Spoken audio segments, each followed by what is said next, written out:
नमस्कार मित्रांनो, आपण आज जो व्ह्यू पाहणार आहोत बँक निफ्टीचा तो असणार आहे येणाऱ्या ट्रेडिंग सेशनसाठी, म्हणजे 1 वीकसाठी किंवा 2 वीकसाठी, म्हणजे फेब्रुवारी मंथसाठी असणार आहे किंवा येणाऱ्या 3-4 सेशनमध्ये सुद्धा आपल्याला हा व्ह्यू पाहायला मिळू शकतो। या प्रकारे मार्केटमध्ये मूवमेंट होऊ शकते। मित्रांनो, जर तुम्ही चार्ट बघितला तर तुमच्या लक्षात येईल हा वन डेचा चार्ट आहे आणि यामध्ये आपल्याला एक पॅरलल चॅनल क्रिएट होताना दिसत आहे आणि मार्केटने काय केलेलं आहे, अप साईडला 48,600 या ठिकाणी आपल्याला काय केलेलं आहे, रेजिस्टन्स फेस केलेला दिसत आहे आणि जवळचा लो जो क्रिएट केलेला आहे तो आहे 44,400। म्हणजे बँक निफ्टी जर खाली जात असेल, डाऊन साईडला फॉल येत असेल तर पहिला सपोर्ट झोन कोणता असणार आहे मित्रांनो, येणाऱ्या सेशनसाठी 44,400 हा मेजर सपोर्ट म्हणून काम करणार आहे।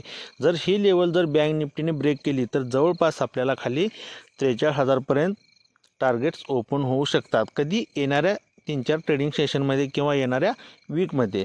आणि मार्केटला जर अप साईडला रॅली द्यायची असेल तर मार्केटनं काय केलं पाहिजे मित्रांनो, जवळपास 48,700 हे लेवल ब्रेक करून मार्केट वर सस्टेन राहिलं पाहिजे येणाऱ्या सेशनमध्ये। आता हा येणारा सेशन म्हणजे हा व्ह्यू किती दिवसात असू शकतो, जवळपास ह्या मंथसाठी असू शकतो हा व्ह्यू, कारण मार्केटमध्ये इव्हेंट आहेत भरपूर, फेडची मीटिंग आहे, RBIची पॉलिसीसुद्धा आहे, त्यामुळे मार्केटमध्ये एक फास्ट मूवमेंट होऊ शकते मित्रांनो।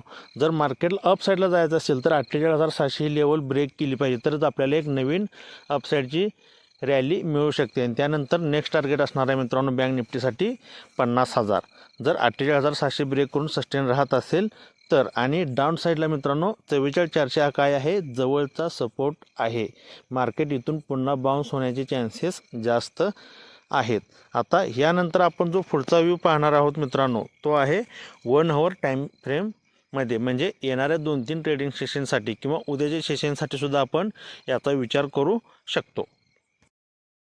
1 आवर टाईम फ्रेम बघितल्यानंतर आपल्या असं लक्षात येते मित्रांनो की बँक निफ्टीमध्ये सेलिंग प्रेशर चांगल्या पद्धतीनं क्रिएट होत आहे आणि मार्केट उद्याच्याला ओपन होताना बऱ्यापैकी गॅप डाऊन ओपन होण्याचे संकेत जास्त आहेत। जर बँक निफ्टी जर 45,700 या लेवलच्या खाली ओपन होत असेल तर मार्केटमध्ये एक चांगल्या प्रकारे फॉल येऊ शकतो आणि डाऊन साईडचं मोठं टार्गेट असणार आहे ते म्हणजे 45,200। म्हणजे बँक निफ्टीमध्ये जर पॅनिक सिच्युएशन क्रिएट झाली, सेलिंग प्रेशर वाढलं तर बँक निफ्टी जवळपास 45,200 या लेवलपर्यंत जाऊ शकते। जर मार्केट कमी पॉईंटमध्ये गॅप डाऊन ओपन झालं, 45,700 ही लेवल जर बँक निफ्टी होल्ड करत असेल, 45,700च्या खाली बँक निफ्टी सस्टेन राहत नसेल तर तिथून पुन्हा आपल्याला एक चांगला बाउन्स बघायला मिळू शकतो।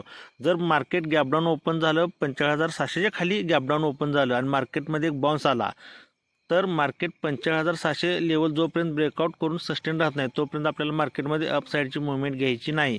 जर बँक निफ्टी 45,700च्या वर सस्टेन राहत असेल तर तिथून पुढं आपल्याला एक अपसाईडला चांगली रॅली बघायला मिळू शकते। अदरवाईज 45,700 या लेवलला मार्केट म्हणजे बँक निफ्टी रेजिस्टन्स फेस करून पुन्हा आपल्याला 45,200 पर्यंत फॉल बघायला मिळू शकतो। त्यामुळे मार्केट गॅपडाऊन किती पॉईंट्सनी होते, मार्केटमध्ये जर बाउन्स आला तर कोणत्या लेवलपर्यंत येतो हे पाहणं गरजेचं असणार आहे। व्हिडिओ आवडला असेल तर नक्की लाईक करा, शेअर करा आणि नक्की फॉलो करा। धन्यवाद।